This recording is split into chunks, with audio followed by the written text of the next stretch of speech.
Welcome back to day 2 of European Rotors here in Cologne. We've come down to the onboard systems stand, where I'm delighted to be talking to Bejan, who's the technical fellow, engineering designer of this new hoist winch for rotorcraft called Pegasus. So start off with why change something that's been so popular and so prevalent on rotorcraft for so many years? What's new, what's different, what's changed? Yes. Yeah, so the hoists that are flying today have been the same general hoist architecture for the last 40 years. Yep. And those hoists originally developed around emergency search and rescue. Nowadays, you see a lot of people buying helicopters for hoists that are doing search and rescue, but also using hoists for human external cargo. They're taxiing people to work every day. Yeah. And so the regulatory authorities came up with a new set of requirements. Here in Europe, we have a new ETSO, which basically sets the stage for any modern rescue hoist equipment. And so Pegasus is a clean sheet design, ground up design that meets the requirements of this new ETSO. And so the hoist, not only meets all the new requirements, but it also offers a significant upgrade over the legacy hoists that are flying in terms of higher load capacity, higher speed, much longer maintenance intervals, and generally just higher reliability for the folks that are using the hoist. So that ETSO they've issued, it was easier to start again rather than try and adapt an existing design to meet the new requirements. So not only was a new design necessary because of some of the specific ETSO requirements. So which ones would those have been particular? What are the really testing ones? This hoist has a redundant load path. Okay. So it actually has dual load paths. Right. This hoist also has a significant increase in safety margin on the structural side. And it also has lots of new sensors. So the operator and the pilot have much better situational awareness during a hoisting operation. Yep. So they can actually look at the load that's active on the hook. They can check to see if there's any diagnostic issues right on the pendant. There's redundancy in terms of the emergency cable cut. Right.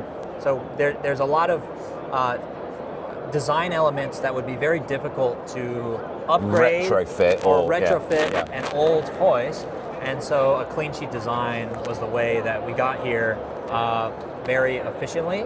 All new aircraft need the lightest, smallest hoist in order to not affect the top speed of the aircraft, not affect the range. And so if you were to try and retrofit a legacy design with all of these upgrades, you would end up with a much larger, much heavier hoist, and that is a direct impact on the folks that are flying these aircraft. Of course it is. And I was always very, having only really flown with old hoists years ago on the side of military helicopters, I was always very, very aware as a handling pilot that I had I had a control. I could do the hoist in the cockpit. Yes. But the fact was I was relying on my winch operator to actually do the work. Yeah. I had absolutely no awareness. I was listening to him. He was my talking caution advisory panel. Right. I had no indications, nothing in the cockpit really to tell me that the health of the winch. It was something that more informative, gives me an idea of what I've actually got on the cable, for example. I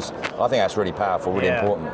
We also find that a lot of operators they really value post-mission analysis. That's interesting. So they debrief the team with how the mission went. Yes. And instead of writing down all the details, how much cable you had paid out, how much load, how much fleet angle, the hoist records all the data, and it can be downloaded and it can be reviewed after the mission.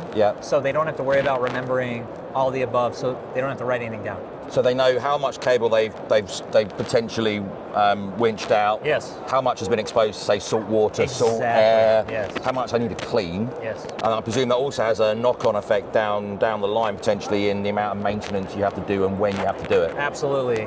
So this hoist architecture was actually designed around reducing maintenance. Yes. And so one of the pain points of a legacy hoist is the need for cable conditioning. Yeah. What that is, you actually have to go fly the helicopter, pick up a load, and pre-tension the drum. Winch weights. So I've done winch weight sorties. really expensive. You have to fly the helicopter just to maintain do the hoist. that. Yep. On yep. Pegasus, you don't have to do any of that. Okay, that's really interesting. It significantly reduces any type of maintenance cost for the operator. Pegasus also is quite a modular design. Yeah. So there's a motor controller, there's a motor, there's a gearbox. Yeah. The actual gearbox itself, which I can show you right here, is something that's actually built up and tested and stored. This gearbox can actually be replaced if there's any issue. Same with the motor and controller, without shipping the hoist back. It's all modular. Exactly. So you keep it on the wing as much as you need to, as much as you can. Exactly. Yes. Oh, I think that's really interesting, and I have to say I was a little sceptical. I thought, if it ain't broke, why fix it? Yes. But I think that's a really powerful explanation of why it was broken, and actually we're going to have to fix it less in the future, which is good for everybody in the industry. Yeah. So thank you very much for your time this afternoon. It's much appreciated. Yeah, it was nice to meet you. Nice to meet you. Thank you. That's really good. I'm impressed. I am impressed by that.